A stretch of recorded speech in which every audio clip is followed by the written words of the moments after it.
You watch colleagues effortlessly influence decisions while your best ideas get ignored or dismissed. Every day you present logical arguments and hope for the best. Yet somehow others seem to pull strings behind the scenes and get exactly what they want while you remain powerless.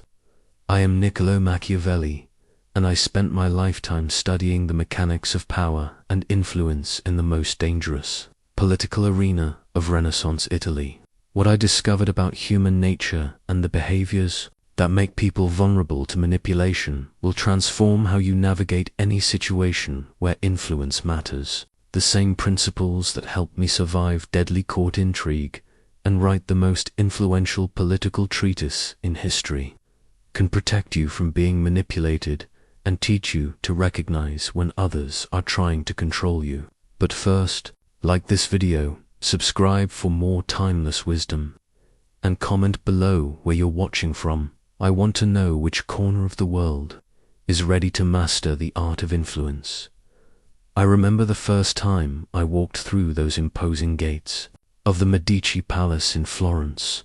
I was 29 years old, newly appointed as second Chancellor of the Republic, and I thought I understood power. How naive I was. The massive bronze doors bore the Medici coat of arms, and as they swung open, I entered a world where words, where weapons and smiles could be deadly. In that moment, clutching my leather satchel containing my credentials, I believed that competence and good intentions would be enough. I had studied law, read the classics, and considered myself well prepared for political service, but within hours of my first day, I witnessed something that shattered my illusions about how power really worked. I watched a seasoned diplomat named Francesco present what seemed like a reasonable proposal to Lorenzo di Pierfrancesco de' Medici. Francesco was earnest, well prepared, and clearly passionate about his cause. He laid out facts,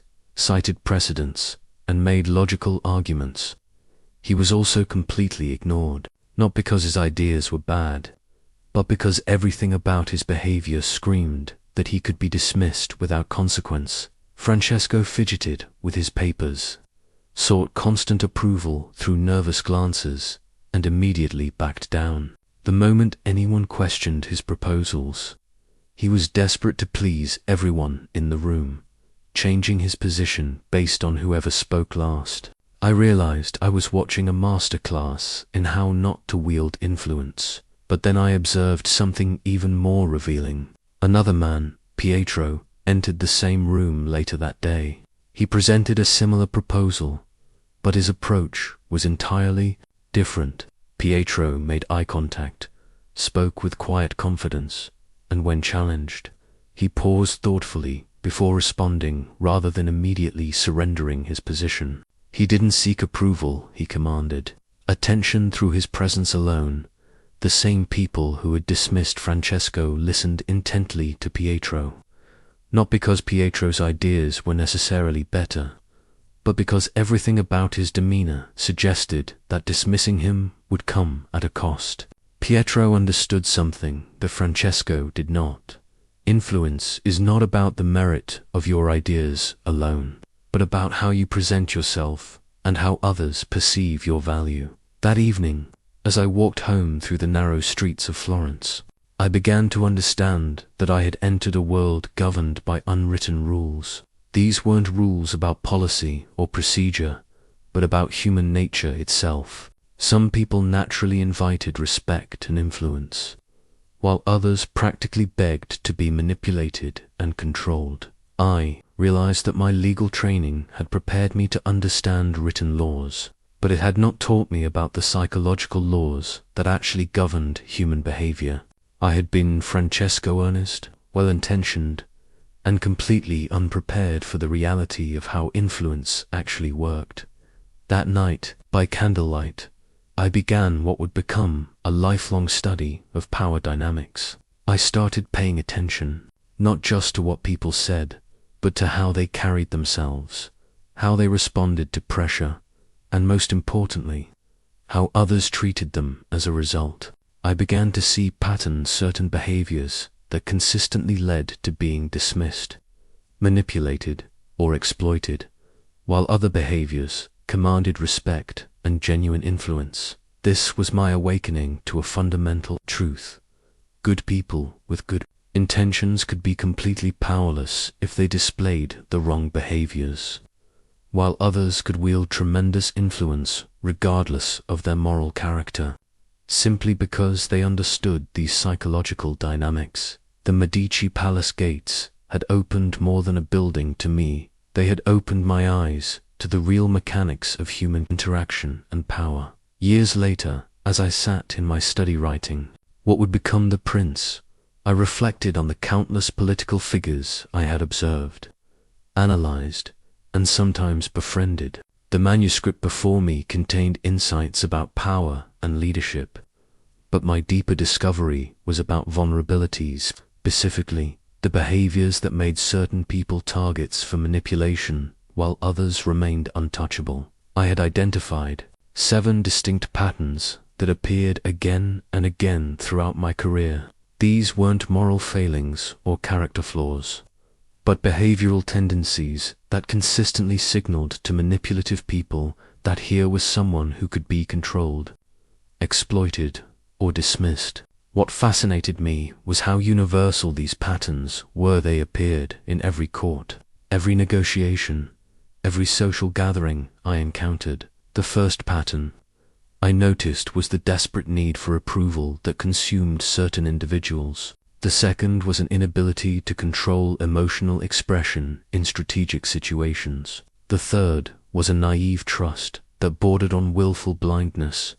The fourth involved inconsistent personal boundaries that shifted based on pressure. The fifth was attention-seeking behavior that prioritized visibility over respect. The sixth was an inability to refuse requests or demands. The seventh was a complete lack of strategic thinking beyond immediate consequences. What made these observations particularly valuable was understanding that manipulative people actively searched for these signals. Just as a predator in the wild looks for signs of weakness in potential prey, political manipulators had an almost supernatural ability to identify people who displayed these 7 vulnerabilities. They could spot a people-pleaser from across a crowded room, identify someone with weak boundaries within minutes of conversation, and immediately recognize when someone lacked strategic thinking. But here's what most people misunderstand about manipulation. It's not random. Manipulators don't waste their time on people who won't yield results. They specifically target individuals who exhibit these predictable response patterns because they know exactly how such people will react to pressure, flattery, intimidation, or strategic confusion. During my time observing the Borgia family's rise to power, I watched Cesare Borgia systematically identify and exploit these vulnerabilities in his political opponents. He didn't attack everyone that would have been inefficient and dangerous. Instead, he studied people, identified their specific weaknesses, and then applied precisely the right pressure to achieve his goals. This is why understanding these 7 behaviors is so crucial. It's not about becoming paranoid or cynical about human nature.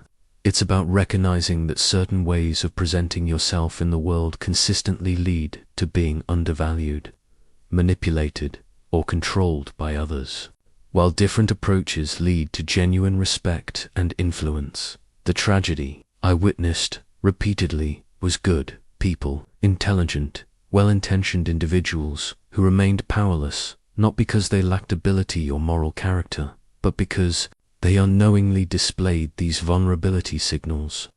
They were essentially broadcasting to the world that they could be manipulated, and manipulative people responded to these signals like moths to flame. What I want you to understand is that these patterns transcend time, culture, and context. The same behaviors that made someone vulnerable to manipulation in Renaissance Italy will make someone vulnerable today. Human nature hasn't changed. The basic psychological principles that govern how people respond to power, pressure, and influence remain exactly the same. Over the next several discussions, I'll examine each of these 7 vulnerabilities in detail, But before we begin that analysis, I need you to approach this knowledge with the right mindset. This isn't about judging people who display these behaviors. Many of them are displaying learned responses that once served them well in different contexts. This is about awareness and choice. Once you understand these patterns, you can consciously choose how you want to present yourself to the world and what kind of treatment you want to invite from others. In Lorenzo de' Medici's court, there was a small gold disc no bigger than a coin that held extraordinary power. It was called a favor token, and receiving one meant you had earned the approval of one of the most powerful men in Florence. I watched grown men, seasoned diplomats, and wealthy merchants debase themselves trying to earn one of these tokens. They would abandon their principles, betray their allies, and sacrifice their dignity for a piece of metal that represented approval. This taught me the first and perhaps most dangerous vulnerability: desperate people-pleasing. The courtiers who craved these tokens most desperately were always the ones who ended up being exploited most thoroughly. Their need for approval was so obvious, so consuming, that manipulative people could control their every action simply by withholding or granting small signs of acceptance. I remember watching Giovanni, a capable administrator who managed significant trade relationships for Florence. In private conversations, Giovanni was intelligent, insightful, and held strong opinions about policy. But the moment he entered a room with people whose approval he craved, he transformed into someone completely different. His voice would change, becoming softer and more deferential. His opinions would shift based on subtle cues about what others wanted to hear. He would laugh too loudly at mediocre jokes and agree with statements that contradicted his private beliefs. What Giovanni didn't realize was that his desperate need for approval was actually destroying the very relationships he was trying to build. People could sense his desperation, and it made them uncomfortable. Worse, it signaled to manipulative individuals that Giovanni could be controlled through the simple mechanism of approval and disapproval. I watched Lorenzo's nephew, Julio, exploit this vulnerability masterfully. Julio would shower Giovanni with attention and praise, making him feel valued and important. Then, gradually, Julio would begin making small requests, nothing significant at first, just minor favors that seemed reasonable. Each time Giovanni complied, Julio would reward him with more approval and inclusion. Over months, these requests escalated. Julio asked Giovanni to share confidential information about trade negotiations, then to delay certain transactions that might benefit Julio's competitors. Eventually, Julio was essentially controlling Giovanni's professional decisions through nothing more than strategic approval and disapproval. Giovanni had become a puppet, dancing for scraps of acceptance from someone who viewed him as nothing more than a useful tool. The most tragic part was that Giovanni was completely unaware of what was happening. He thought Julio genuinely liked and respected him. He couldn't see that his desperate need for approval had made him vulnerable to systematic exploitation. This pattern repeated throughout my career. People pleasers always believed their compliance would eventually earn them genuine respect and affection. They never realized that their desperation for approval actually guaranteed the opposite result. Manipulative people don't respect those they can easily control. They view them as resources to be used. The difference between healthy relationship building and desperate people pleasing is fundamental. Healthy diplomacy involves understanding others' needs and finding mutually beneficial solutions. Desperate people pleasing involves abandoning your own needs and principles in pursuit of approval that will never come. I've learned to distinguish between the two by observing how people responded to disagreement or conflict. Those engaged in healthy relationship building could disagree respectfully while maintaining their core positions. Desperate people pleasers would immediately abandon their positions the moment they sensed disapproval, even when they're original. position was correct and beneficial. In today's world, this vulnerability is just as dangerous. People pleasers in professional environments consistently find themselves overworked and undervalued.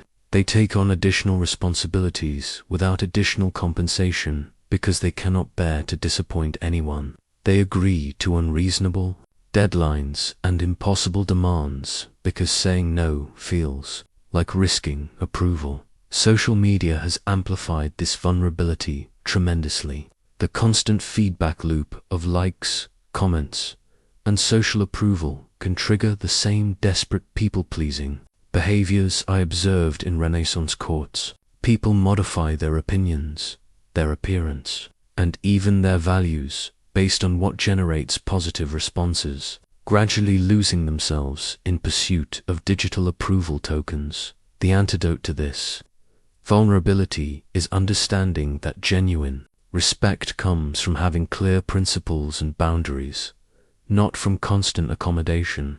People respect those who stand for something more than those who stand for nothing but approval. During carnival season in Venice, I acquired a beautifully crafted masquerade surface painted with gold leaf and adorned with delicate feathers. At first, I found the tradition of masked revelry somewhat frivolous, but I came to understand its deeper wisdom.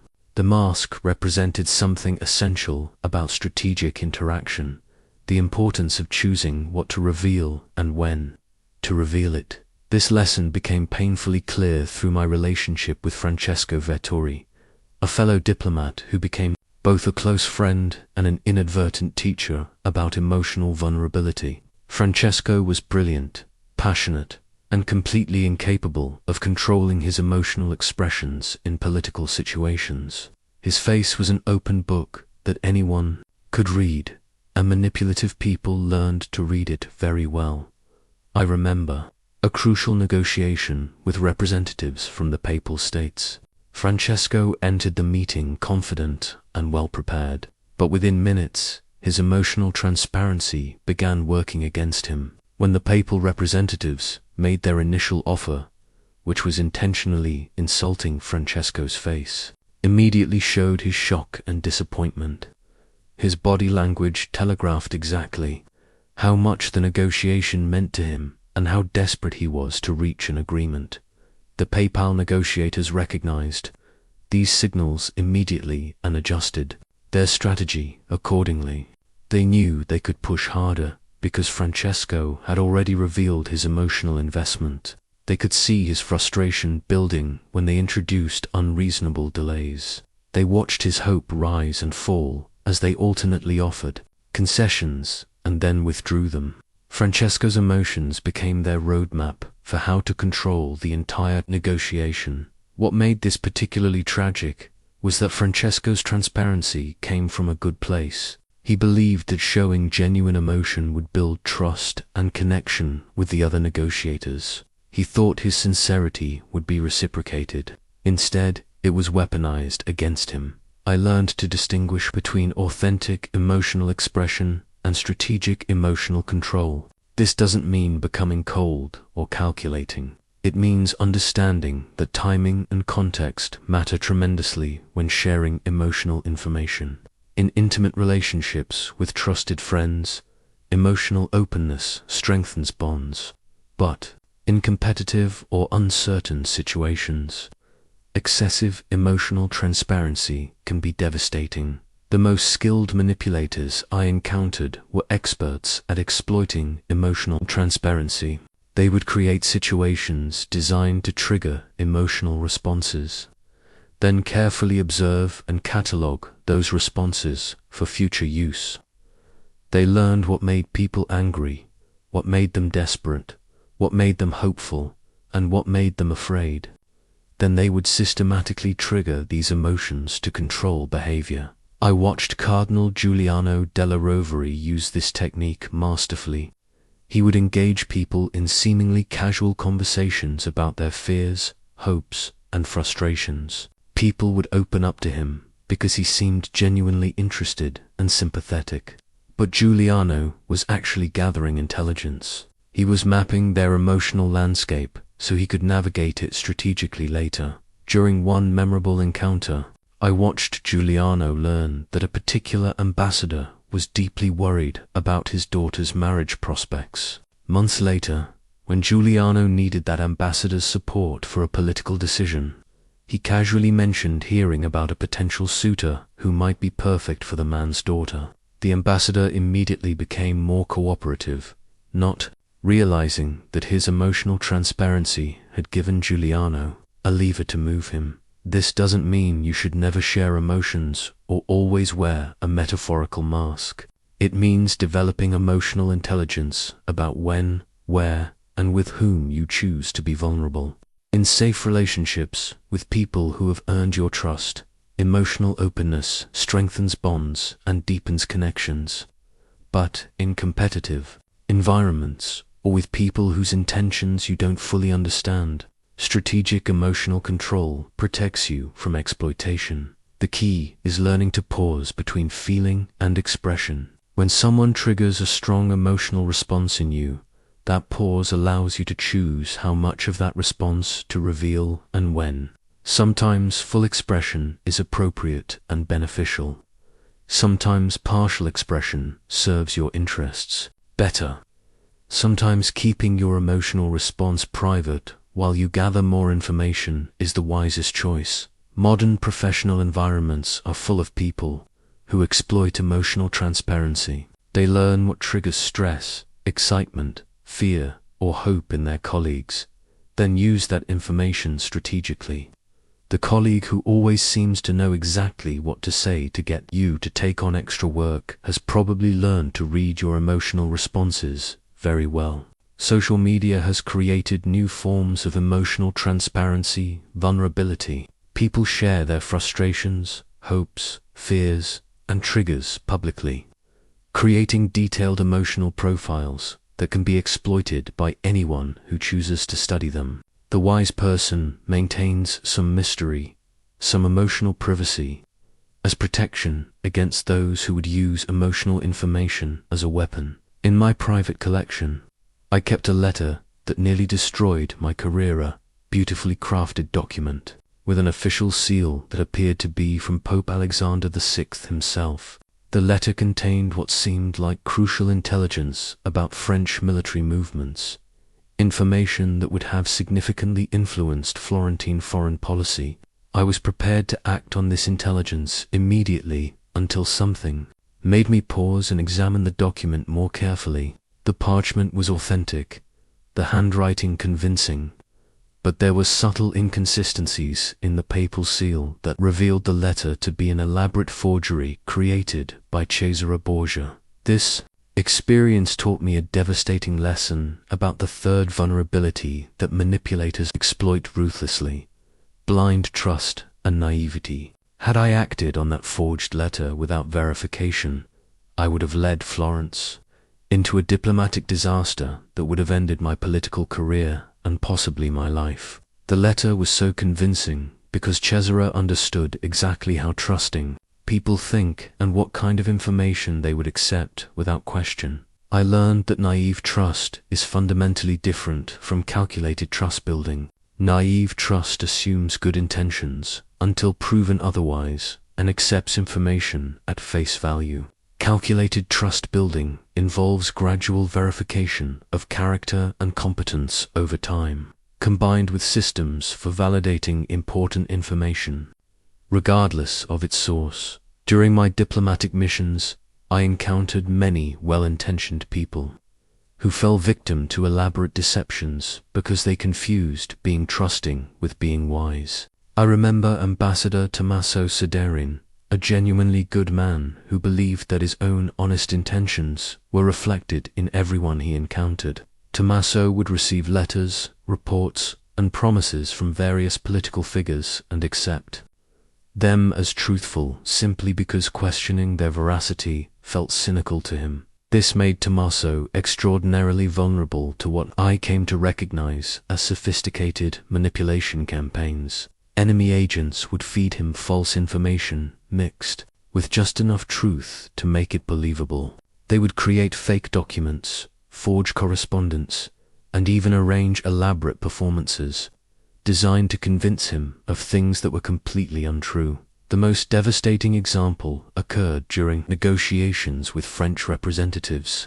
Tommaso received what appeared to be a private letter from King Louis XII, offering generous terms for a military alliance. The letter was so convincing that Tommaso began making commitments to the French based on promises that existed only in a forged document. When the real French position became clear, Florence found itself in an impossible diplomatic situation because Tommaso had acted on false information he had never bothered to verify.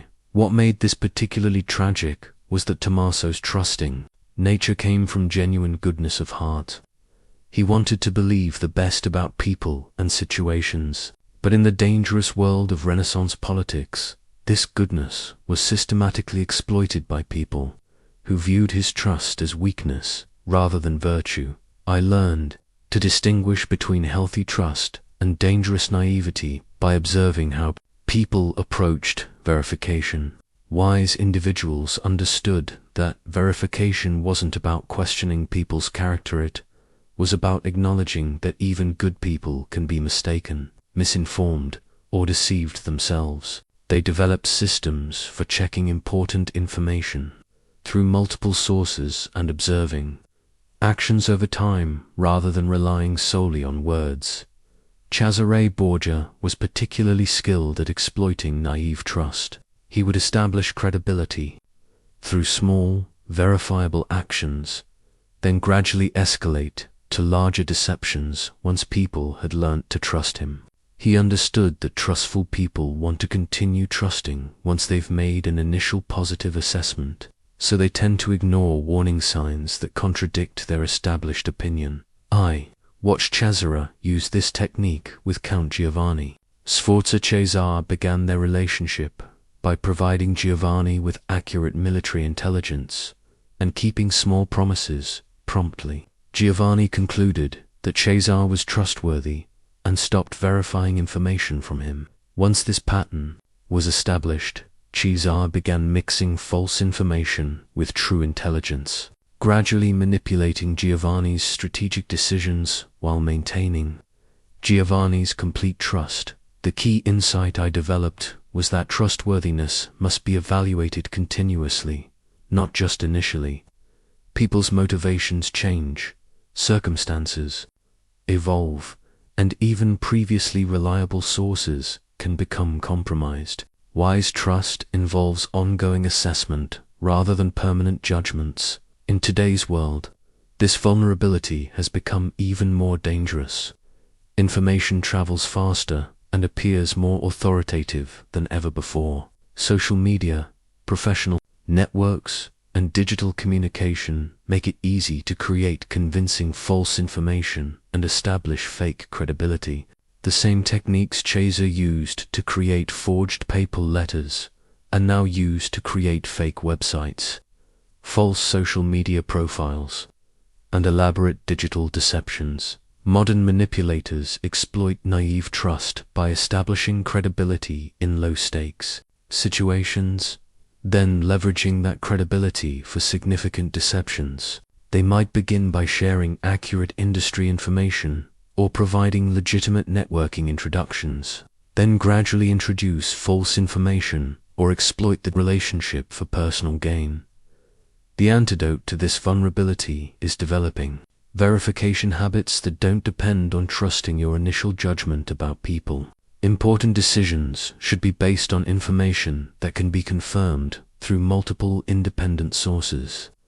Trust should be earned gradually through consistent actions over time, not granted immediately based on impressive credentials or compelling presentations. Among the most sobering documents in the Vatican archives was a papal bull of excommunication, a formal declaration that severed someone from the church and effectively from civilized society. I studied these documents not for their religious significance, but for what they revealed about the consequences of failing to maintain consistent boundaries in political relationships.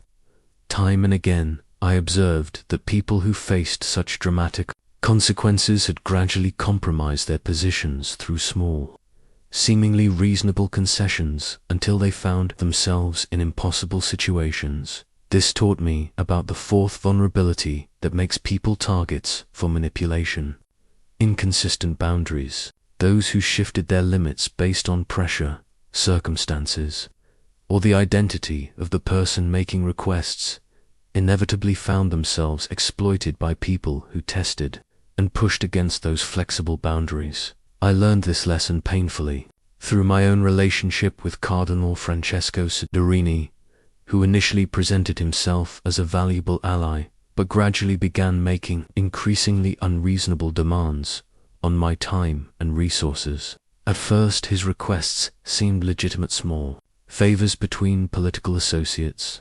He would ask me to delay certain reports so they wouldn't interfere with his negotiations. He would request advance information about Florentine decisions that might affect his interests. Initially, I accommodated these requests because they seemed minor and because maintaining good relationships with church officials served Florence's interests.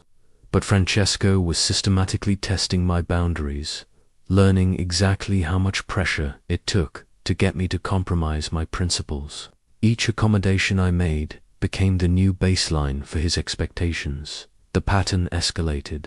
Gradually, Francesco began demanding more sensitive information, longer delays on official reports, and eventually asked me to actively mislead other diplomats about Florentine positions. When I finally refused one of his requests, he became angry and accused me of being unreliable and untrustworthy, exactly the opposite of reality. He had gradually moved my boundaries so far from their original position that maintaining any standards at all seemed unreasonable to him. I realized that Francesco had never respected my original boundaries. He had simply been testing them to find their weak points. People with consistent boundaries presented obstacles to his manipulation, so he focused on those whose limits could be gradually shifted through pressure and persuasion. This experience taught me to distinguish between healthy flexibility and dangerous boundary inconsistency. Healthy flexibility involves adapting your approach while maintaining your core principles. Dangerous boundary inconsistency involves changing your fundamental limits based on who is asking or how much pressure is applied. I observed this vulnerability throughout Renaissance political life. Nobles who maintained consistent standards for behavior, access, and reciprocity commanded respect and attracted genuine allies. Those whose boundaries shifted based on circumstances found themselves surrounded by opportunists who viewed their flexibility as exploitability. Duke Guidobaldo da Montefeltro exemplified consistent boundaries, whether dealing with the Pope, foreign ambassadors, or his own subjects. Guidobaldo maintained the same standards for respect, honesty, and reciprocity. People knew exactly what to expect from him and what he expected in return. This consistency made him a valuable ally because others could rely on his word and predict his responses. Contrast this with Count Girolamo Riario, whose boundaries shifted constantly based on perceived advantage. Riario would make promises to some people that he would never make to others. He would tolerate behavior from powerful individuals that he would punish severely in weaker people. He would change his positions on important issues based on who was present in the room. This inconsistency made Riario impossible to trust and easy to manipulate. People learned that his boundaries were negotiable, so they constantly tested and pushed against them. He found himself making commitments he never intended to make, simply because he couldn't maintain consistent positions under pressure. The most dangerous aspect of inconsistent boundaries is that they teach manipulative people exactly how to control you. When someone learns that you'll compromise your standards under sufficient pressure, they know they can control your behavior by applying that pressure strategically. When they learn that your boundaries depend on circumstances rather than principles, they can create circumstances that force you to accommodate their demands. I developed the practice of establishing clear policies for myself that didn't depend on situational factors. I decided in advance what information I would and wouldn't share, what favors I would and wouldn't do, and what behavior I would and wouldn't tolerate. This prevented me from making inconsistent decisions based on pressure or manipulation in the moment. In modern professional environments, inconsistent boundaries create similar vulnerabilities. Colleagues learn which people will work late without compensation when pressured, which people will take on additional responsibilities without additional authority, and which people will compromise their professional standards when asked by the right person in the right way. The solution is developing clear personal policies that apply regardless of who is asking or what pressure is being applied. These policies should be based on your values and long-term interests, not on immediate circumstances or social pressure. When someone requests something that violates your policies, you can explain that it's not personal, it's simply inconsistent with standards you maintain for everyone. This approach actually improves relationships because people know what to expect from you. They learn to respect your boundaries because those boundaries are predictable and consistently enforced. Having firm boundaries often makes people more willing to work with you because they understand exactly what the relationship parameters are taught in the grand salons of Renaissance courts. I often observed courtiers wielding peacock feather, fancy elaborate accessories designed more for display than function. These fans became, in my mind, the perfect symbol for the fifth vulnerability I witnessed repeatedly: attention-seeking behavior that prioritized visibility over respect. The courtiers who carried the most elaborate fans, wore the most ostentatious clothing, and spoke the loudest were often the ones with the least actual influence. I learned this lesson through watching Piero Soderin, who later became Gonfalonier of Florence, but whose early career was marked by a desperate need to be noticed and acknowledged. Piero would arrive at political gatherings dressed in the finest fabrics, speak at length during meetings, regardless of whether he had valuable contributions, and position himself prominently in any gathering of important people. Initially, this behavior seemed to work. Piero was highly visible, and people knew who he was. But I began to notice that while everyone recognized Piero, few people sought his counsel on important matters. His constant self-promotion had achieved visibility, but it had not earned him respect or genuine influence. The problem was that Piero's attention-seeking behavior sent a clear signal to manipulative people. Here was someone whose need for recognition could be exploited.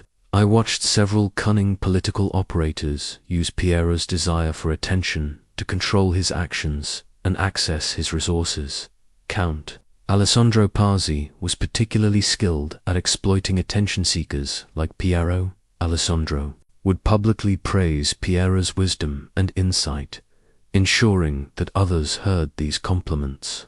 He would invite Piero to exclusive gatherings and make sure Piero felt important and valued. Then, gradually, Alessandro would begin making requests. Could Piero use his family connections to arrange certain meetings? Could Piero share information about Florentine internal discussions? Could Piero support certain proposals in public forums? Piero accommodated these requests because Alessandro had given him the attention and recognition he craved. He never realized that Alessandro viewed him not as a valuable ally, but as a useful tool whose need for attention made him easy to control. Alessandro would provide just enough public recognition to keep Piero motivated to comply with increasingly significant demands. The tragedy was that Piero had genuine capabilities and could have been a valuable political leader, but his desperate need for attention undermined his effectiveness and made him vulnerable to manipulation by people who understood his psychological needs. I learned to distinguish between commanding attention and begging for it.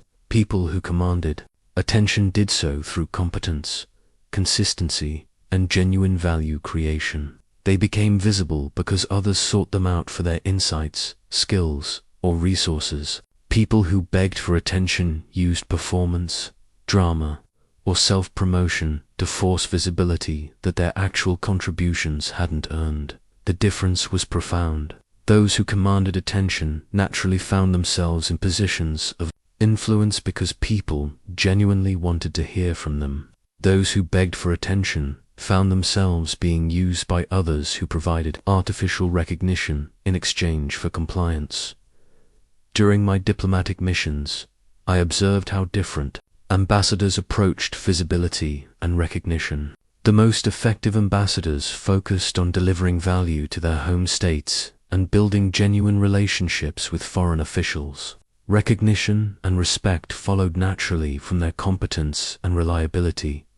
In contrast, less effective ambassadors focused on appearing important rather than being important. They would exaggerate their access to powerful people, oversell their influence in their home governance, and constantly seek opportunities to be seen in prominent positions. This behavior backfired because it signaled insecurity and desperation.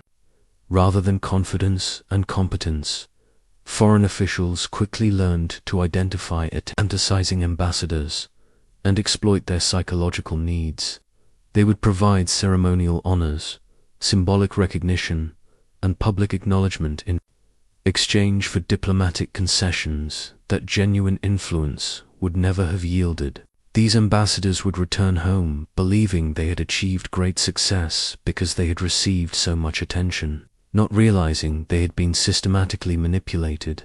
I developed the principle that genuine influence is often quiet, and that the most powerful people rarely need to advertise their power. Those who constantly proclaimed their importance usually had little actual importance to proclaim. Those who truly commanded respect let their actions and results speak for themselves. In today's social media environment, attention-seeking vulnerability has become more pronounced and dangerous. Platforms reward visibility with engagement metrics, creating incentives for increasingly dramatic self-promotion. People begin to measure their worth by likes, shares, and comments rather than by genuine accomplishments or relationships. This creates perfect conditions for modern manipulators who understand that attention-hungry people can be controlled through strategic recognition and public validation. They provide artificial amplification of someone's content or public praise for their achievements, then leverage that person's gratitude and continued need for attention to influence their behavior. The antidote to this vulnerability is developing internal validation systems that don't depend on external recognition.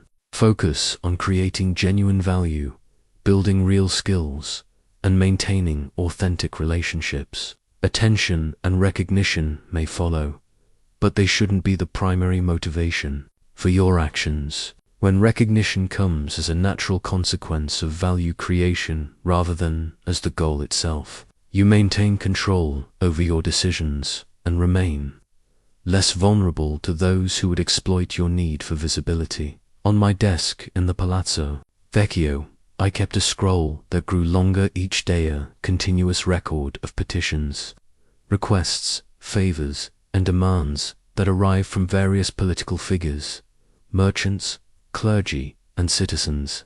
Watching this scroll expand taught me about the sixth vulnerability that makes people targets for systematic exploitation: the complete inability to refuse requests or say no to demands, regardless of their reasonableness or the cost of compliance.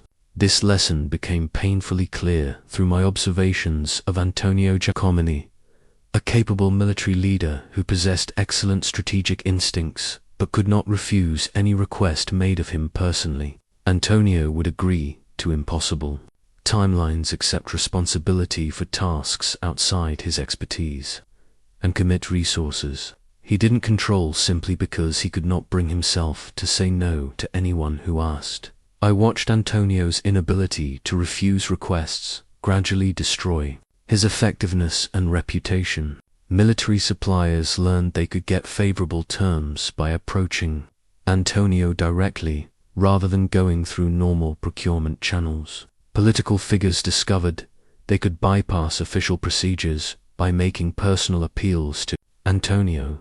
Citizens realized they could get special consideration for their problems by presenting them as personal favors rather than official business. The result was that Antonio became overwhelmed with commitments he couldn't fulfill, promises he couldn't keep, and responsibilities that conflicted with each other. His inability to say no had transformed him from an effective leader into a resource that others exploited without reciprocity or respect. What made this particularly tragic was that Antonio's willingness to help came from genuine goodness.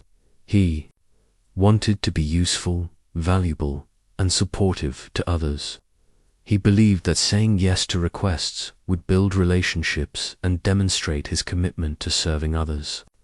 Instead, it signaled to manipulative people that Antonio could be controlled through the simple mechanism of asking for things. I began studying the difference between strategic accommodation and compulsive agreement. Strategic accommodation involves carefully choosing which requests to fulfill based on mutual benefit, available resources, and alignment with your goals. Compulsive agreement involves saying yes to requests regardless of these factors, simply because saying no feels uncomfortable or wrong.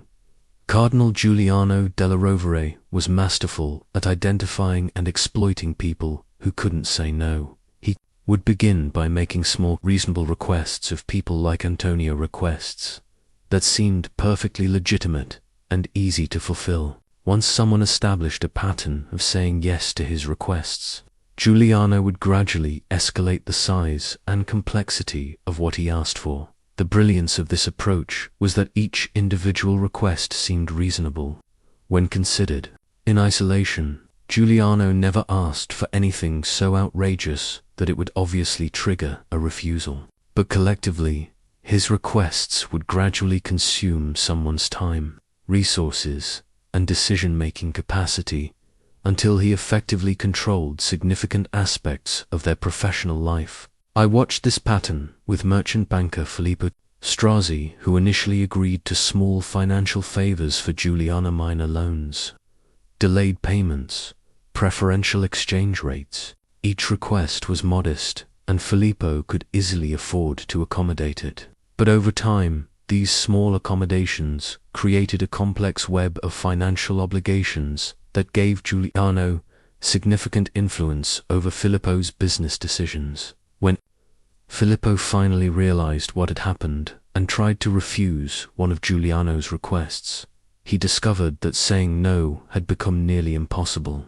Giuliano could threaten to call in all the accumulated favors simultaneously, which would create serious financial strain for Filippo.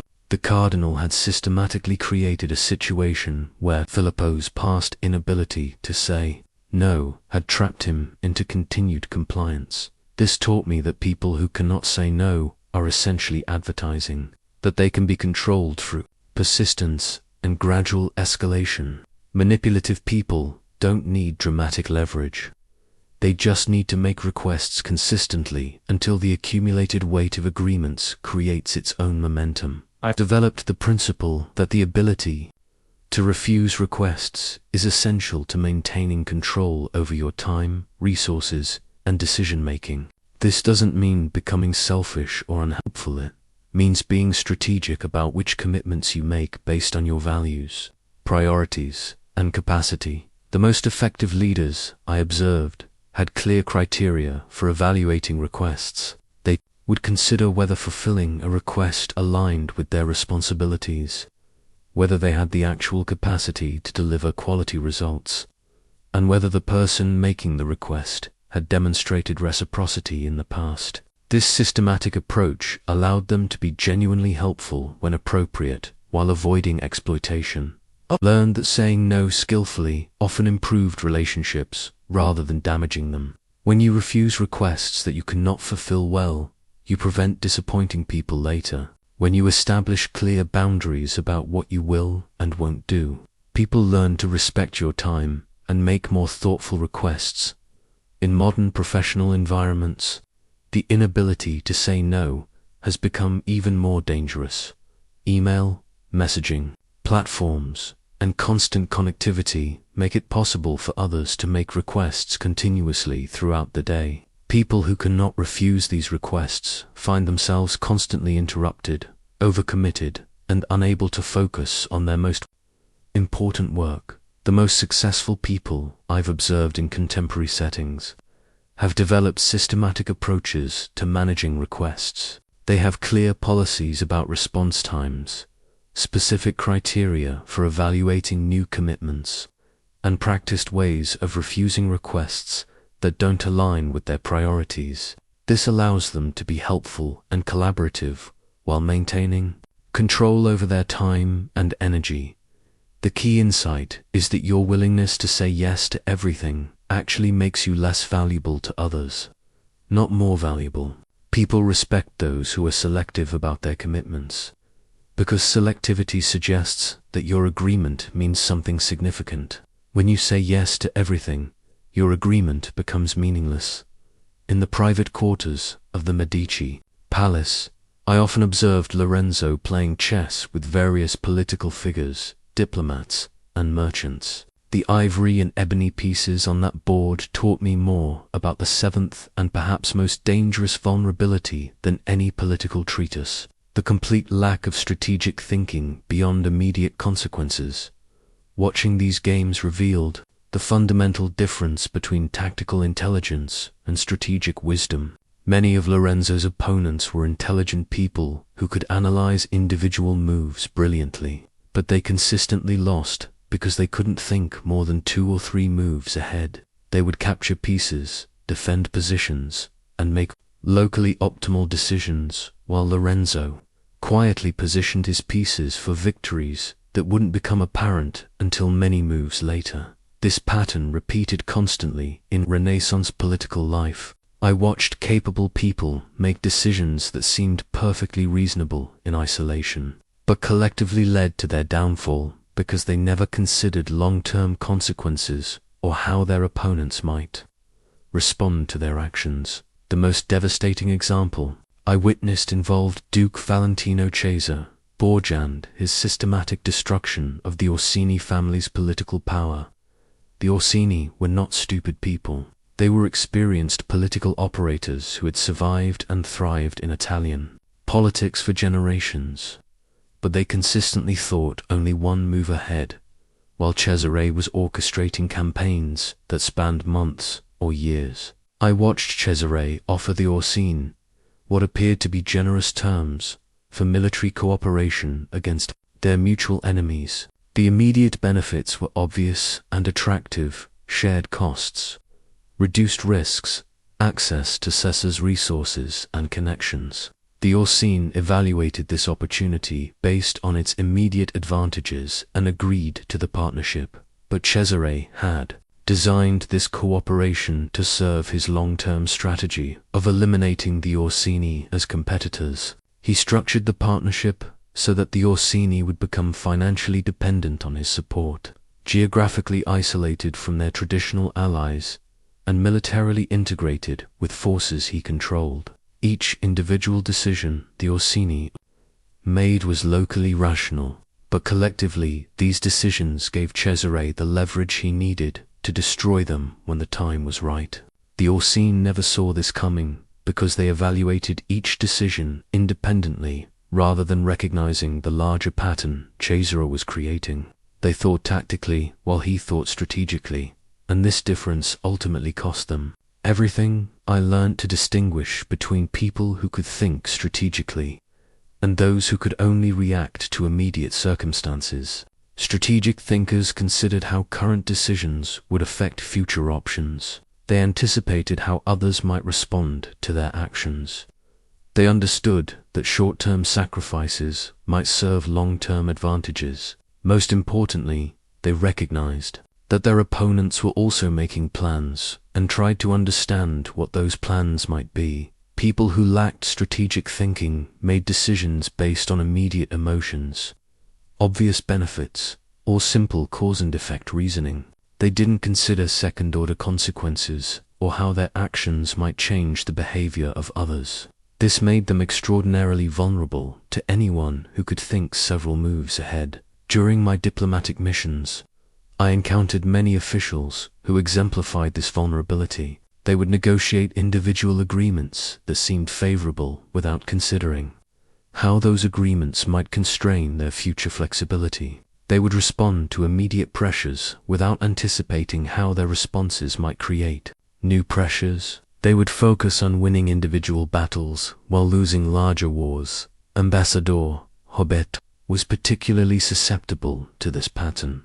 Roberto was intelligent, well-educated, and possessed excellent analytical skills for evaluating immediate situations, but he consistently failed to anticipate how his diplomatic decisions would affect Florence's long-term strategic position. I watched Roberto negotiate what appeared to be a favorable trade agreement with Venetian merchants. The immediate terms were indeed advantageous: better prices, more favorable delivery schedules, reduced transaction costs. But Roberto had failed to consider how this agreement would affect Florence's relationships with other trading partners, or how Venice might use the precedent to negotiate similar advantages in other areas. Within months, other cities were demanding equivalent terms. Venice was using the agreement as leverage in unrelated negotiations, and Florence found itself locked into commitments that severely limited its diplomatic flexibility. Roberto had won a tactical victory that created strategic disaster. The most dangerous aspect of strategic blindness is that it makes people predictable to those who can think strategically. When someone consistently makes decisions based on immediate circumstances, strategic thinkers can manipulate those circumstances to control their decisions. I learned to think systematically about how current decisions would affect future options, how others might respond to my actions, and what patterns my behavior might be creating over time. This required developing the discipline to consider multiple scenarios, think through chains of consequences, and regularly step back from immediate pressures to assess the larger strategic picture in today's fast-paced business environment. Strategic thinking has become even more crucial. Markets change rapidly, competitive advantages are temporary, and decisions that seem optimal in the short term can create long-term vulnerabilities. People who only respond to immediate pressures without considering strategic implications find themselves constantly reacting to crises rather than shaping outcomes. The most successful modern leaders I've observed develop systematic approaches to strategic thinking. They regularly assess how current trends might affect future conditions. They consider how their competitors might respond to their decisions, and they maintain awareness of how their actions today will affect their options tomorrow. This strategic perspective allows them to shape circumstances rather than simply responding to them. In my personal collection, I preserved a unique coin from the Republic of Janassa, silver piece with different faces on each side that could never be viewed simultaneously. This coin became my symbol for understanding the essential nature of skilled manipulators. They always present one face while concealing another, and their victims never see both sides at the same time. My most instructive encounter with manipulation came through my complex relationship with Cesare Borgia himself. Cesare was, without question, the most sophisticated manipulator I ever encountered, a man who could make you feel like his closest confidant while systematically destroying your position. Studying him taught me more about the psychology of manipulation than years of observing lesser practitioners. When I first met Cesare, I was immediately struck by his charisma and apparent sincerity. He seemed genuinely interested in my opinions, asked thoughtful questions about Florentine politics, and treated me as an intellectual equal despite the vast difference in our positions. He made me feel valued, important, and respected. This was my first lesson about skilled manipulators. They are extraordinarily good at making people feel special. But Cesare was simultaneously conducting a detailed psychological assessment. Through seemingly casual conversation, he was learning about my fears, ambitions, loyalties, and most importantly, my vulnerabilities. He discovered that I valued intellectual recognition, that I was ambitious for Florence's success, and that I sometimes felt underappreciated by my superiors. He catalogued this information without my realizing an assessment was taking place. Over several months, Cesare began to subtly exploit these psychological insights. He would praise my analytical abilities in ways that made me feel intellectually superior to other diplomats. He would share seemingly confidential information that made me feel trusted and important.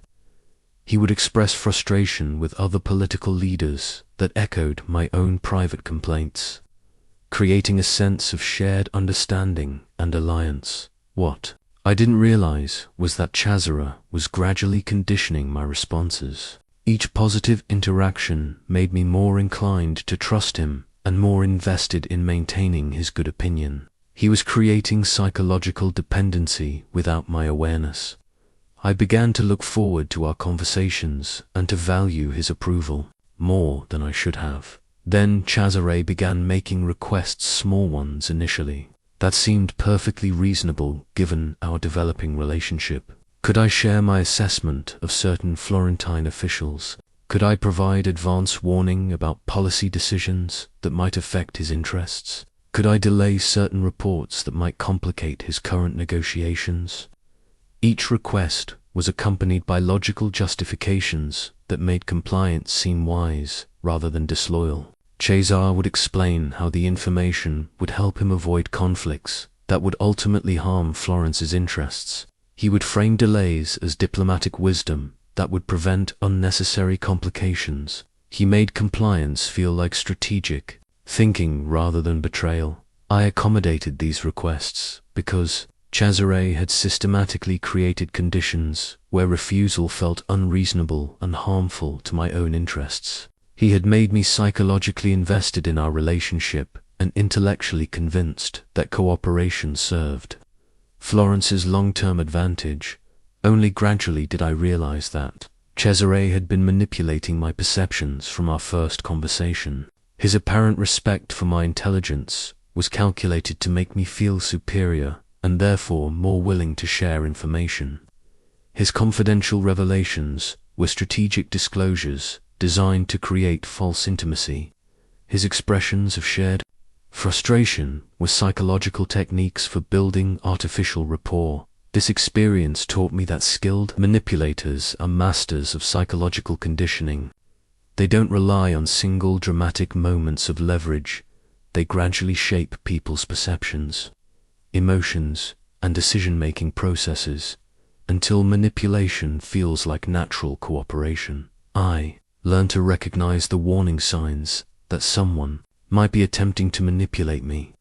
Excessive flattery, especially flattery that targeted my specific insecurities or ambitions, requests for information or favors that escalated gradually in significance, attempts to create artificial intimacy through shared secrets or complaints. Most importantly, relationships where I found myself consistently giving more than I received while feeling grateful for the opportunity to give. Manipulators are also skilled at exploiting the 7 vulnerabilities I've described.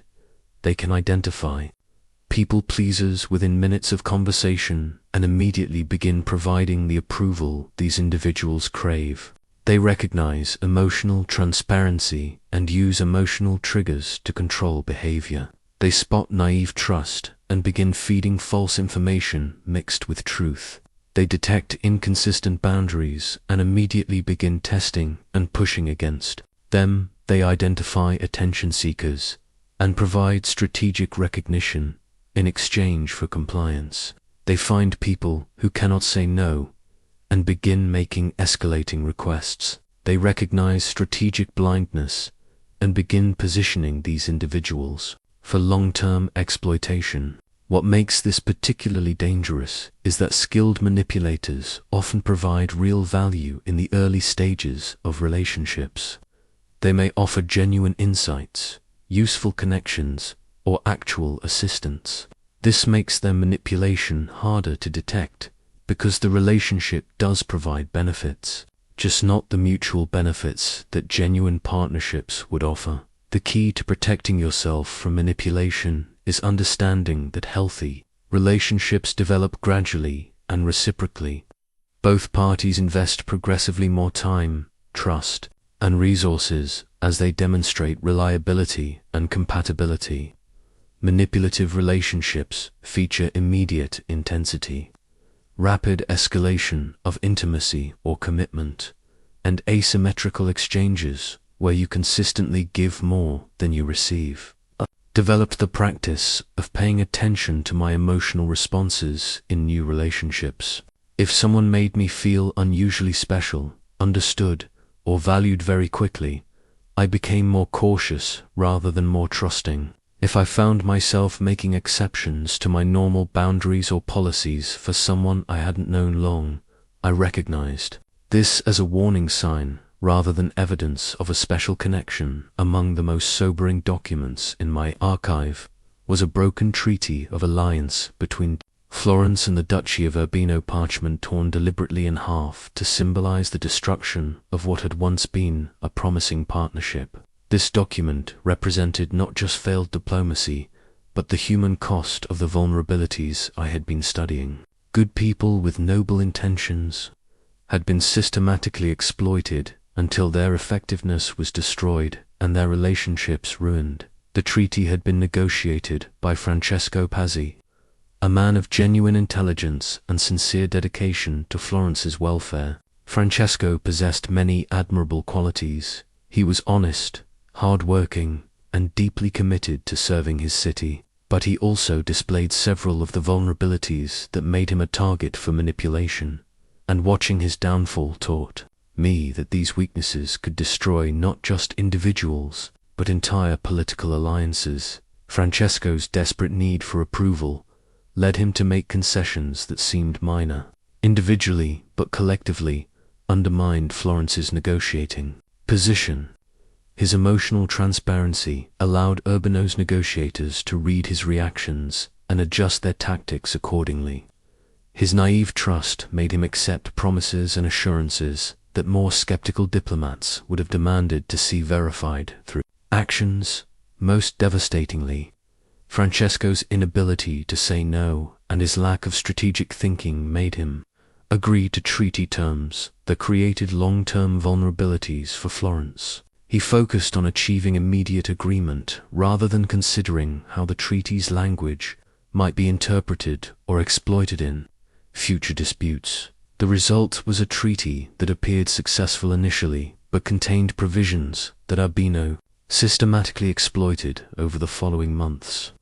Francesco had been so focused on avoiding conflict and maintaining good relationships that he had essentially given Urbino the tools to manipulate Florence's foreign policy. When the manipulation became obvious and the treaty had to be dissolved, Francesco was devastated. He had entered the negotiations with the best of intentions and worked tirelessly to achieve what he thought was a mutually beneficial agreement. He never realized that his psychological vulnerabilities had been systematically exploited from the first day of negotiations. This pattern repeated throughout my career. I watched capable administrators lose their positions because their people-pleasing made them unreliable. I saw talented military leaders become ineffective because their emotional transparency made them predictable to enemies. I observed wealthy merchants lose their fortunes because their naive trust made them vulnerable to elaborate deceptions, but the cost extended beyond individual failures. When people in positions of responsibility are manipulated, the consequences affect everyone who depends on their judgment and decisions. Francesco's failed treaty didn't just harm his own career, it damaged Florence's relationships with other potential allies who questioned the Republic's diplomatic competence. I learned that vulnerability creates ripple effects throughout organizations and communities. When leaders can be manipulated, their subordinates become vulnerable to the same manipulation. When decision-makers lack strategic thinking, everyone affected by their decisions suffers the consequences of short-sighted choices. During the French invasion of Italy, I witnessed how individual vulnerabilities could affect entire cities and regions. Local leaders who were manipulated by French commanders into providing support or information didn't just betray their own positions, they endangered their citizens, compromised their neighbors, and weakened the broader resistance to foreign occupation. The tragedy was that these leaders rarely intended to cause harm. They were often people of good character who genuinely wanted to protect their communities. But their psychological vulnerabilities made them easy targets for sophisticated manipulation campaigns that turned their good intentions against their own interests. I also observed how vulnerability affected personal relationships and family dynamics. Nobles who could be manipulated through their need for approval found themselves isolated from genuine friends, who were replaced by opportunistic flatterers. Merchants whose emotional transparency made them predictable discovered that their business relationships were being systematically exploited by partners who viewed them as resources rather than allies. The most painful examples involved parents whose vulnerabilities affected their children's futures. I knew fathers who were manipulated into making marriage arrangements that served manipulators' interests rather than their daughters' welfare. I saw mothers whose inability to maintain boundaries allowed others to exploit their family's resources and reputation. These experiences taught me that addressing personal vulnerabilities isn't just about individual success or protection, it's about responsible leadership and stewardship. When you occupy positions of influence or responsibility, your vulnerabilities become everyone else's vulnerabilities. The cost of manipulation extends beyond immediate harm to include the erosion of trust and cooperation that makes healthy relationships and effective institutions possible. When people learn that others can be easily manipulated, they become more suspicious and defensive in all their interactions. This creates a general atmosphere of mistrust that makes genuine collaboration more difficult. I began to understand that protecting yourself from manipulation is actually a form of service to others. When you eliminate your own vulnerabilities, you become more reliable as an ally, more effective as a leader, and more valuable as a partner. You also remove yourself as a potential vector for others who might try to use your vulnerabilities to harm people you care about.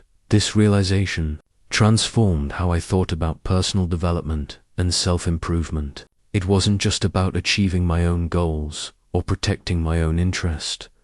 It was about becoming the kind of person that others could depend on and trust completely, even in the most challenging circumstances.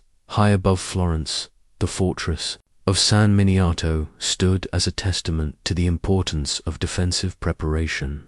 Its thick walls, strategic positioning, and carefully planned defenses had protected the city for centuries, not through offensive action, but through making attack so costly that enemies chose easier targets. This fortress became my model for understanding how to build personal immunity to manipulation, not through aggression or suspicion, but through careful preparation and strategic positioning. After my devastating experience with Cesare Borgia's manipulation, I realized that good intentions and moral character were insufficient protection against sophisticated psychological attacks. I needed to develop systematic defenses that didn't depend on trusting my instincts or assuming good faith from others. My first step was creating what I called verification protocols, systematic approaches to checking important information, regardless of its source or how trustworthy the source appeared. Just as the fortress required multiple checkpoints for anyone seeking entry, I required multiple confirmations for any information that might influence my decisions. These protocols served me well during negotiations with the Duke of Valentino's representatives, when they provided information about French troop movements that would significantly affect Florentine military planning. I didn't simply accept or reject their intelligence based on whether I trusted them. Instead, I systematically sought confirmation through independent sources, my own scouts, Venetian merchants who traveled the same routes, and diplomatic contacts in other cities. This approach revealed that the information was partially accurate, but strategically incomplete. The French troops were indeed moving, but not in the pattern or timeline that Valentino's representatives had described. They had provided enough truth to make their intelligence believable, while omitting details that would have revealed their own strategic intentions. I also developed emotional regulation techniques that prevented others from triggering responses. They could exploit. I learned to pause between feeling and expression, giving myself time to consider whether revealing my emotional state would serve my interests. This didn't mean becoming cold or calculating, it meant becoming conscious about when and how I chose to be vulnerable. During one particularly tense negotiation with PayPal representatives, I felt tremendous anger at their unreasonable demands and obvious attempts to intimidate me. Instead of expressing this anger immediately, I paused and considered what response would best serve Florence's interests. I realized that showing anger would only confirm to them that their intimidation tactics were working and encourage them to push harder. Instead, I responded with calm curiosity, asking questions about how they thought their proposals would work practically, and what precedents they were drawing on for their demands. This response surprised them and shifted the dynamic. From intimidation to explanation, they found themselves having to justify positions they had hoped to impose through pressure alone. I created clear policies for myself about what information I would and wouldn't share, what commitments I would and wouldn't make, and what behavior I would and wouldn't tolerate. These policies weren't negotiable based on circumstances or who was asking. They were principles that applied consistently regardless of pressure or persuasion. This systematic approach proved crucial during my interactions with various French officials who attempted to extract sensitive information about Florentine military capabilities and political divisions. Because I had predetermined policies about information sharing, I didn't have to make difficult decisions in the moment while under pressure.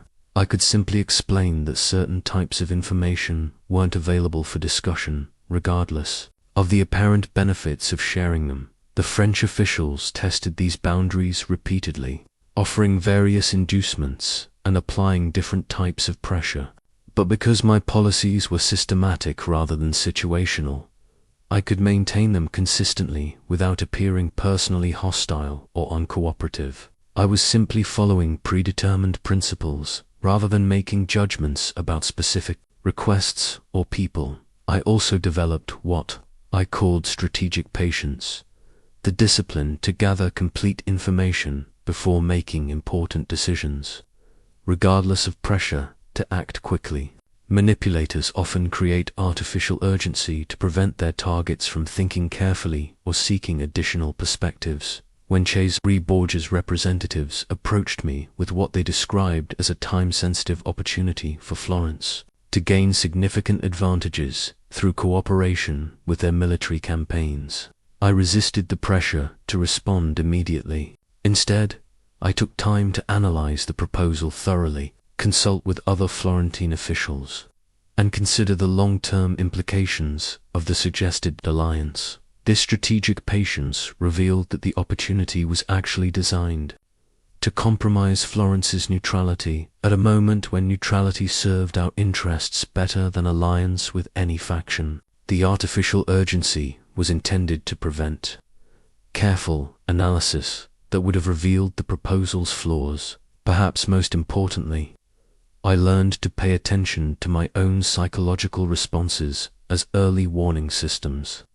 When someone made me feel unusually special, understood, or valued very quickly, I became more cautious rather than more trusting. When I found myself wanting to make exceptions to my normal standards for someone I hadn't known long, I recognized this as a potential manipulation attempt rather than evidence of a special relationship. These defensive measures required discipline and practice to implement effectively. Initially, they felt artificial and overly suspicious, but over time, They became natural habits that actually improved my relationships by filtering out people who were interested in exploiting me while strengthening connections with those who respected my boundaries and appreciated my consistency. The fortress of San Miniato succeeded not by attacking every potential threat, but by making itself too costly to attack successfully. Similarly, personal immunity to manipulation comes not from suspecting everyone, but from developing systems and habits that make manipulation attempts unsuccessful and therefore unlikely to be pursued. On the wall of my study, I kept a detailed map showing the complex web of Renaissance alliances, colored threads connecting various cities, noble families, merchant houses, and religious orders. This visual representation taught me that successful relationships, like successful military campaigns, required strategic thinking about positioning, timing, and mutual advantage. Unlike the manipulative relationships I had studied and experienced, genuine strategic relationships were built on what I came to call reciprocal value creation, each party contributing something meaningful to the other's success while maintaining their own independence and integrity. My most instructive example of strategic relationship building came through my friendship with Francesco Vittori. Despite his emotional transparency vulnerabilities that I had observed earlier, what made our relationship work was that we both understood and accepted each other's limitations while finding ways to complement each other's strengths. Francesco's emotional openness, which made him vulnerable in competitive political environments, actually made him extraordinarily valuable as a trusted advisor and confidant. He could provide honest feedback about my ideas and decisions, because he wasn't calculating political advantage from every interaction. His transparency meant I could trust his motives even when I couldn't always trust his strategic judgment.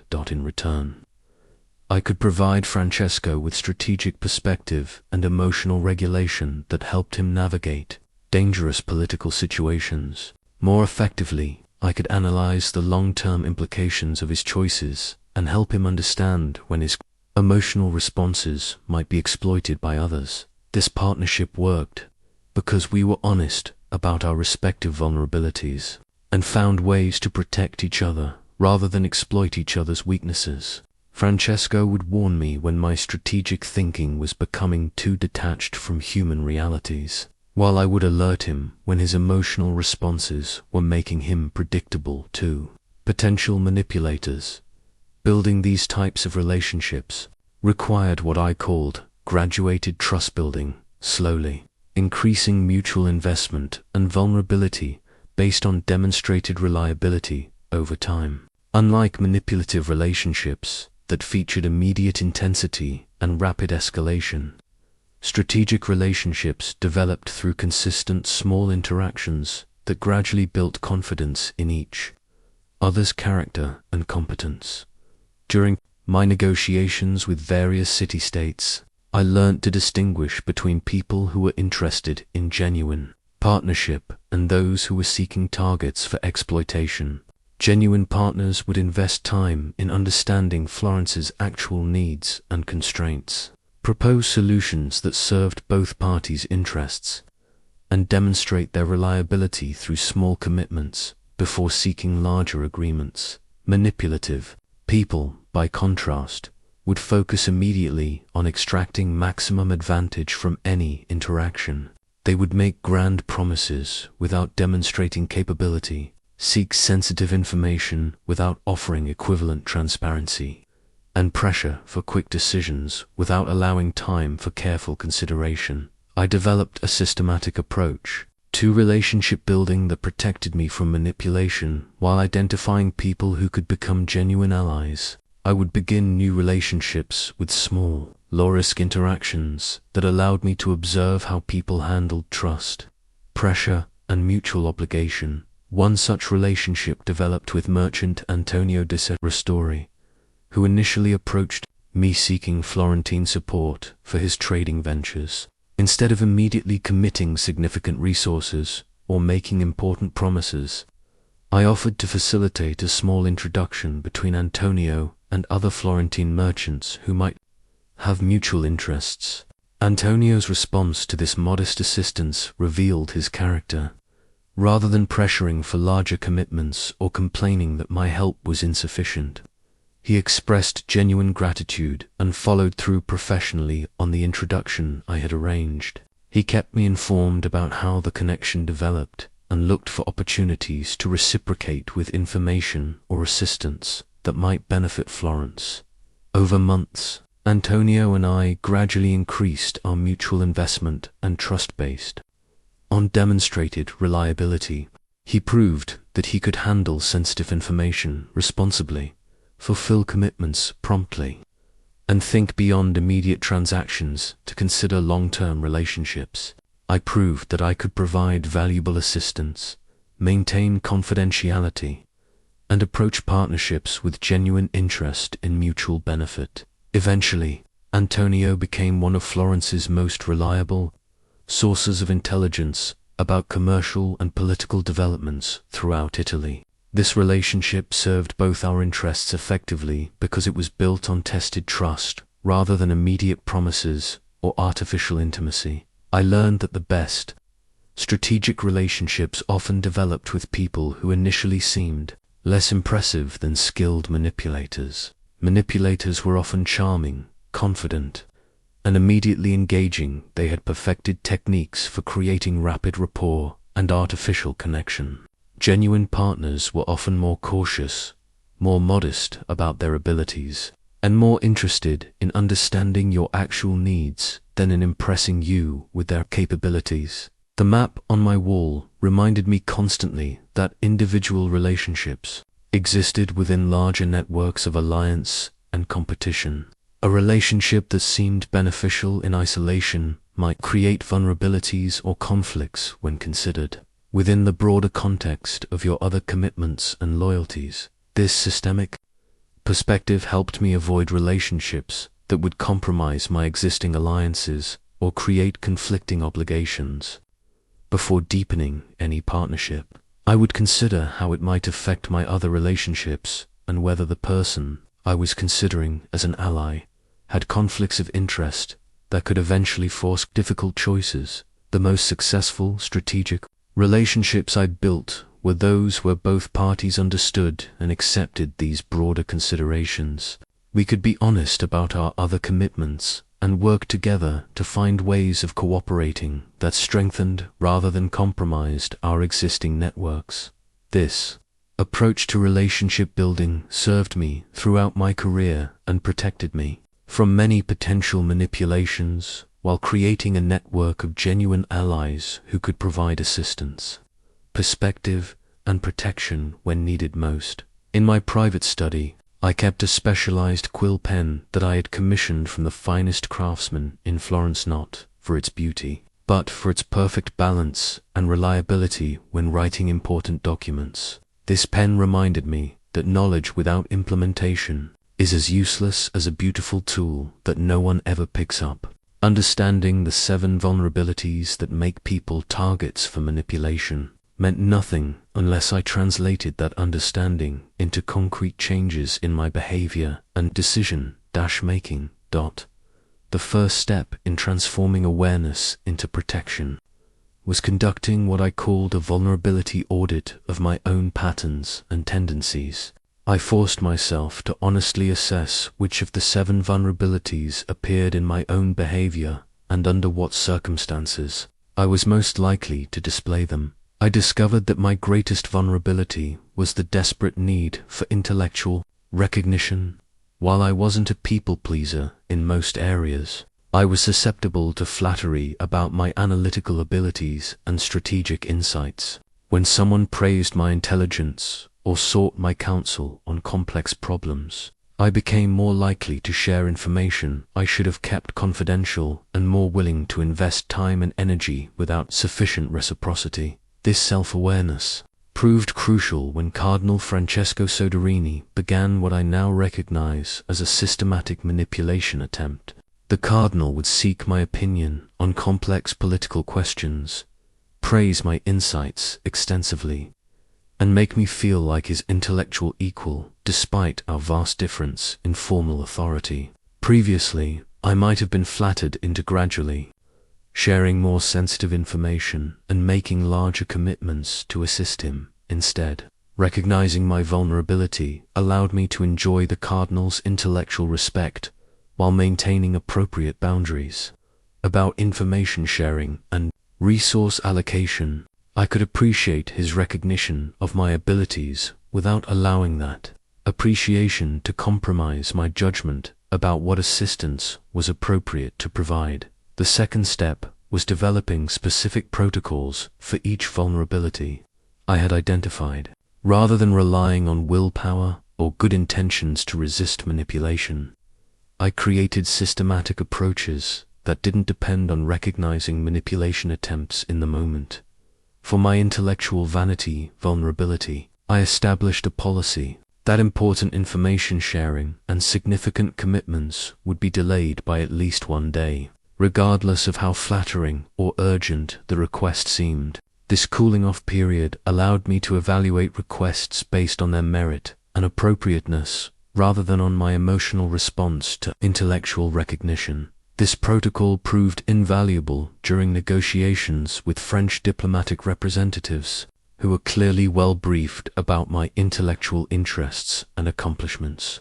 They would engage me in fascinating discussions about political theory and strategic analysis, praising my insights and treating me as a fellow scholar rather than just a Florentine administrator. Previously, I might have been drawn into sharing more information than appropriate because the intellectual stimulation felt so rewarding.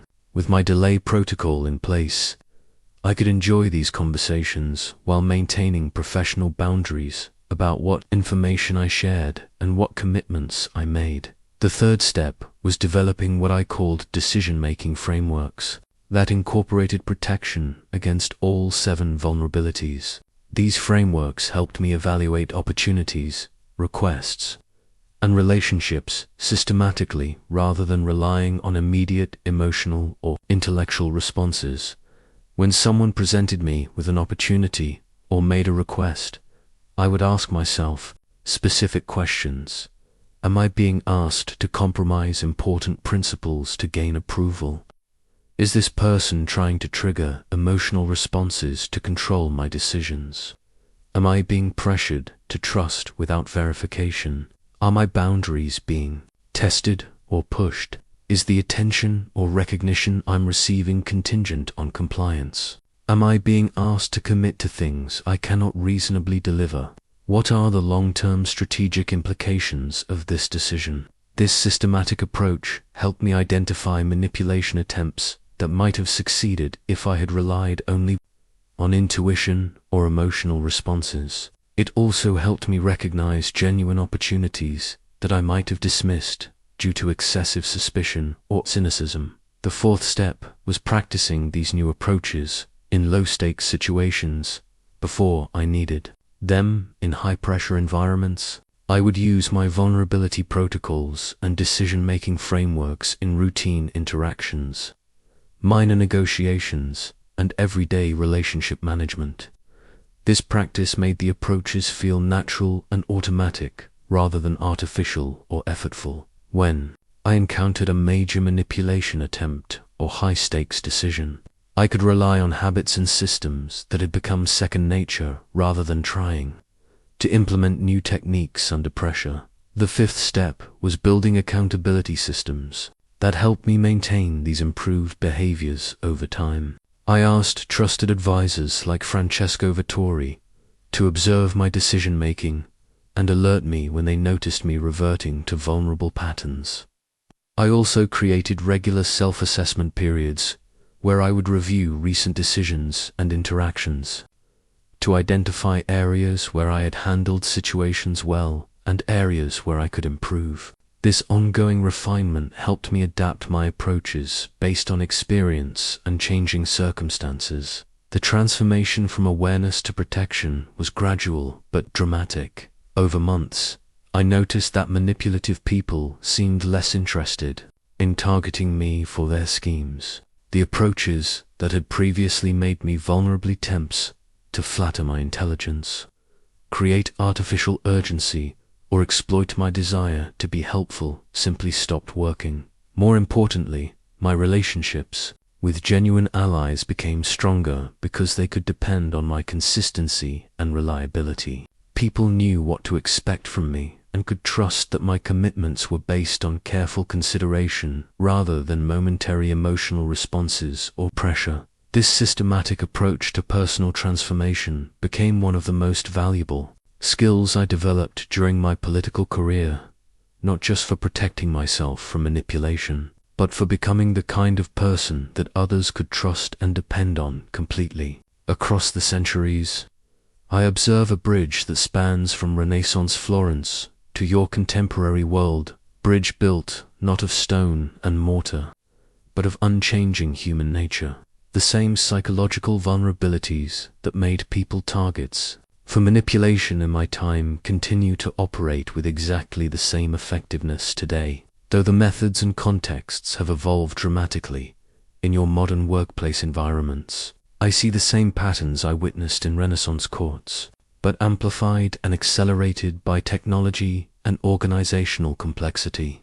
The desperate people-pleaser who accommodated every request from Cardinal Soderini now sends late-night emails responding to non-urgent requests because they cannot bear to disappoint anyone. They volunteer for additional projects without additional compensation because saying no feels like risking disapproval from supervisors or colleagues. Your contemporary manipulators have learned to exploit this vulnerability through what they call engagement and team player expectations. They make requests that seem team-oriented and collaborative while actually serving their personal advancement. They create artificial urgency around their needs while showing little reciprocal consideration for others' time and priorities.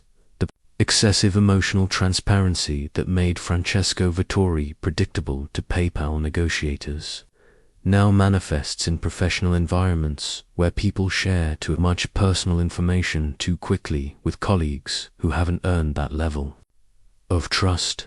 They express frustration publicly during meetings, reveal their career anxieties to anyone who will listen, and make their emotional triggers obvious to everyone around them. Modern manipulators exploit this through strategic emotional triggering.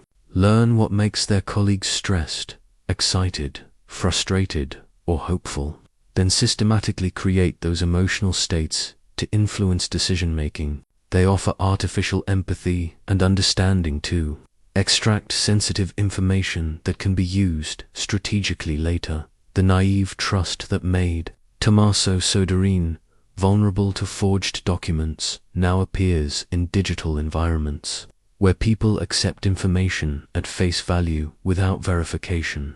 They share sensitive business information with contacts they've never met in person, trust impressive LinkedIn profiles without independent verification, and make decisions based on information that could easily be fabricated or manipulated. Your contemporary world has made this vulnerability more dangerous because creating false credentials, fake references, and convincing documentation has become easier and more sophisticated.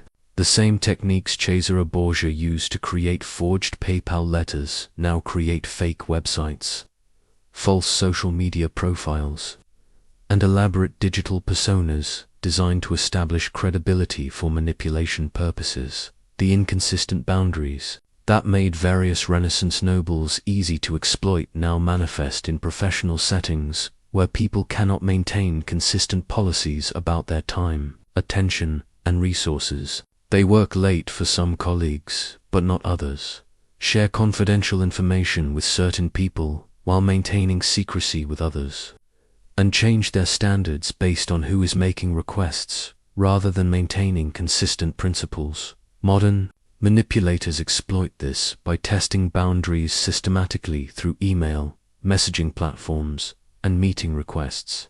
They learn which people will respond to messages outside business hours, which people will share information they shouldn't, and which people will compromise their stated policies when pressured appropriately. The attention-seeking behavior that made certain courtiers vulnerable to Cardinal Giuliano's strategic recognition, now appears, amplified through social media platforms that reward visibility with engagement metrics. People modify their opinions, their professional presentations, and even their personal values based on what generates likes, comments, and shares, rather than on genuine conviction or strategic thinking. Contemporary manipulators have learned to exploit this through strategic amplification. They provide artificial recognition and public validation to people whose attention-seeking makes them controllable. They boost someone's content, praise their insights publicly, and create the appearance of influence and recognition in exchange for compliance with their agenda.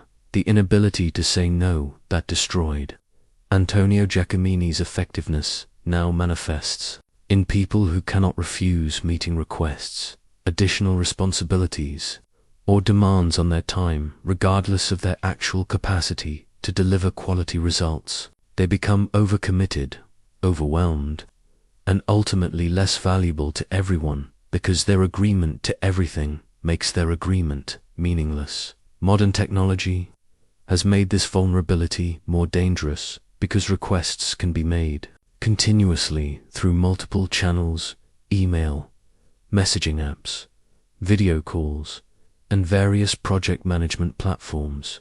People who cannot say no find themselves constantly interrupted and unable to focus on their most important work. The lack of strategic thinking that made the Orsini family vulnerable to Cesare Borgia's long-term planning now appears in professional environments where people make decisions based on immediate pressures without considering long-term implications. They accept job offers based solely on immediate compensation without considering career trajectory, agree to partnerships based on short-term benefits without analyzing strategic consequences, and respond to competitive pressures without understanding larger market dynamics. Your contemporary manipulators exploit this by creating artificial urgency and focusing attention on immediate benefits while obscuring long-term costs. They present opportunities with obvious short-term advantages while structuring agreements that create long-term dependency or vulnerability. Perhaps most significantly, your digital age has created new forms of these ancient vulnerabilities. Social media platforms are designed to exploit people-pleasing tendencies, emotional transparency, and attention-seeking behavior simultaneously. They create feedback loops that make these vulnerabilities more pronounced and more exploitable than ever before. The algorithms that govern these platforms are essentially sophisticated manipulation engines that learn individual psychological patterns and exploit them for engagement. They identify what triggers emotional responses, what generates approval-seeking behavior, and what creates addictive engagement patterns. Then they systematically provide those triggers to maintain user attention and extract valuable data. Professional networking platforms create similar vulnerabilities by encouraging people to share detailed information about their backgrounds, accomplishments, frustrations, and ambitions. This information creates detailed psychological profiles that can be exploited by anyone who studies them systematically. The same type of intelligence gathering that Cesare Borgia conducted through personal conversation, but now available at massive scale. However, the same technological tools that create new vulnerabilities also provide new opportunities for protection. You can verify information through multiple independent sources more easily than ever before. You can research people's backgrounds and track records before trusting them with important decisions. You can create systematic filters and boundaries that protect your time and attention from constant requests and interruptions. The key insight that spans from Renaissance Florence to your contemporary world is that human psychology remains constant while methods and contexts evolve. The same awareness, systematic thinking, and disciplined implementation that protected people from manipulation in my time will protect you from manipulation today, but only if you adapt these principles to your specific environment and circumstances. In The final years of my life, I kept on my desk a smooth stone that alchemists claimed could transform base metals into gold, the legendary philosopher's stone.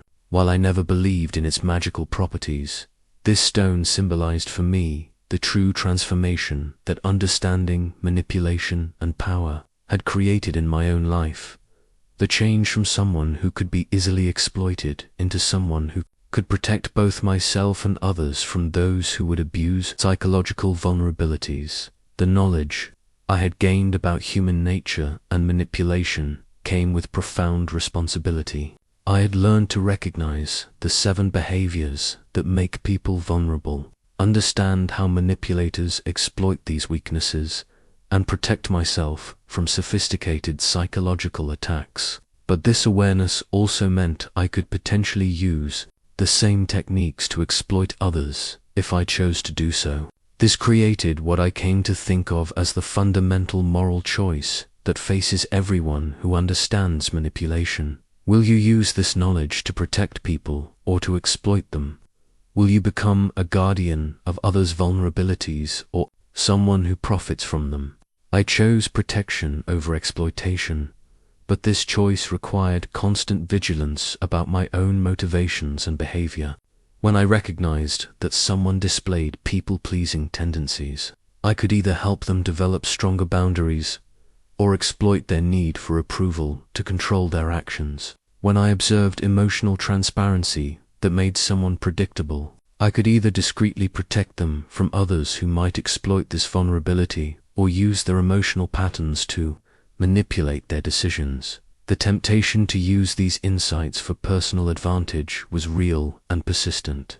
During challenging negotiations or difficult political situations, I sometimes found myself considering whether strategic manipulation might serve Florence's interests, even if it harmed individuals who were making poor decisions anyway. I developed the principle that using manipulation techniques was acceptable only for protecting innocent people from greater harm, never for personal advancement or convenience.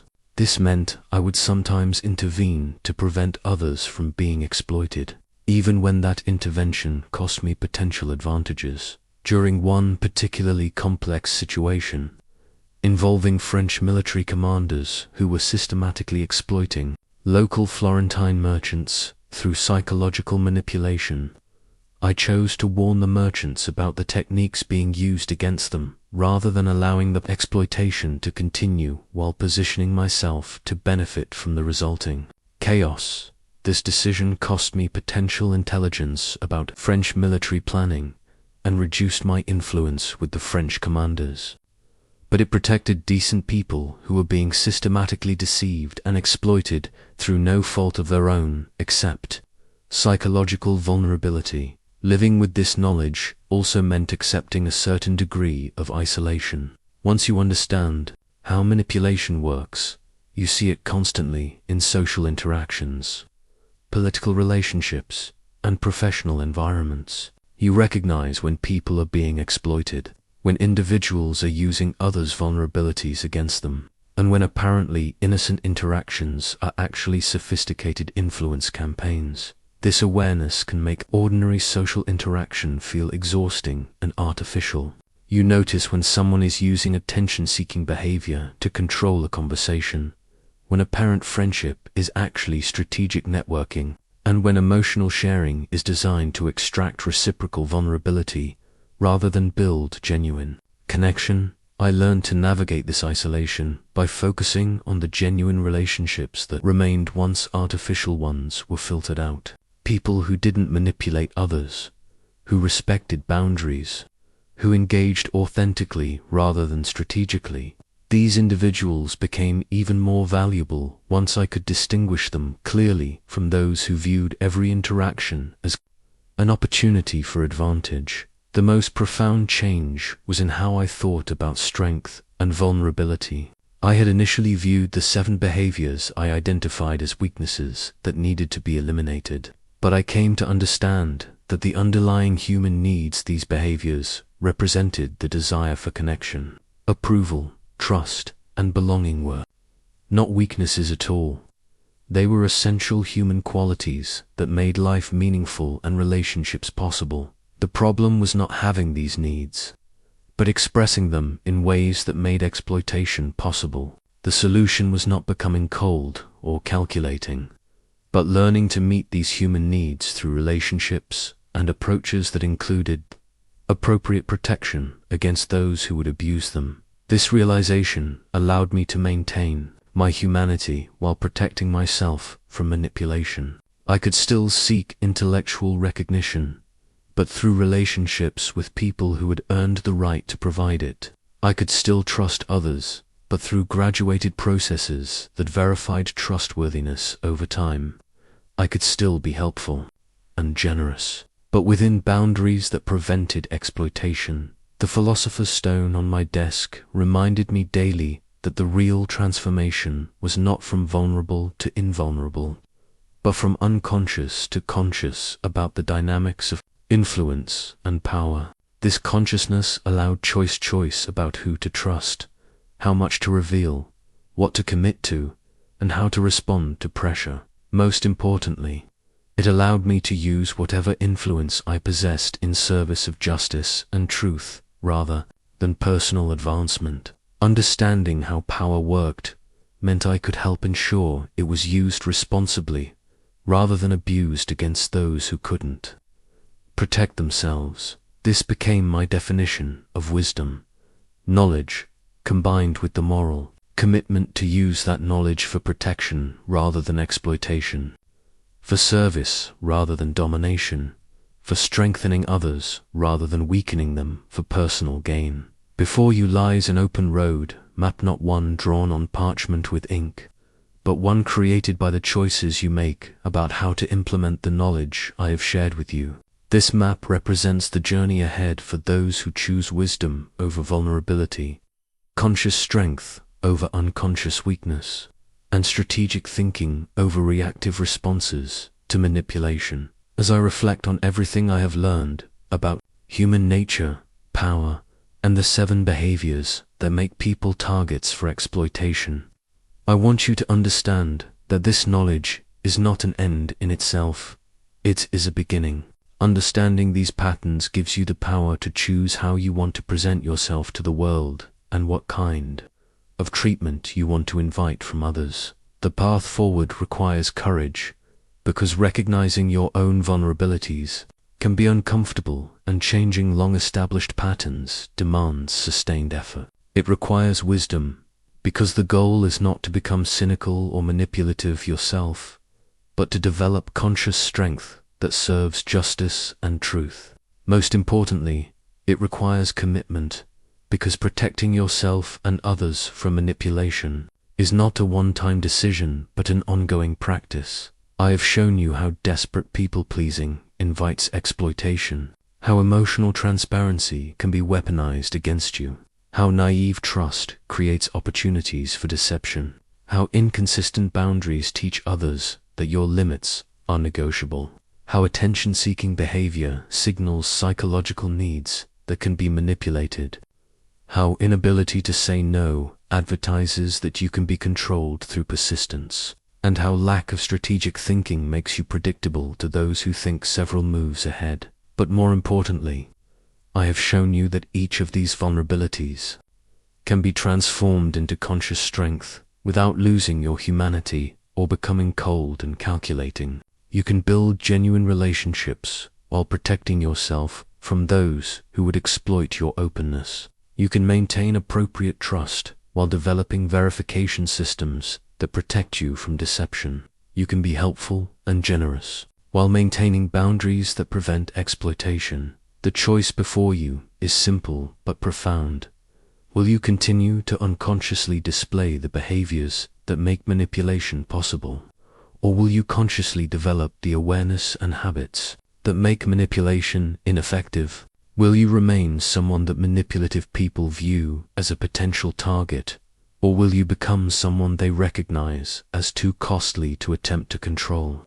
This choice affects not only your own life, but the lives of everyone who depends on your judgment, leadership, and decision-making. When you eliminate your own vulnerabilities to manipulation, You become more reliable as an ally, more effective as a leader, and more valuable as a partner. You also remove yourself as a potential vector for those who might try to use your weaknesses to harm people you care about. I challenge you to begin this transformation immediately, not gradually or when circumstances become more convenient. Choose one of the 7 vulnerabilities that you recognize in your own behavior and develop a specific plan for addressing it systematically. Create protocols, establish boundaries, develop verification habits, or build strategic thinking processes.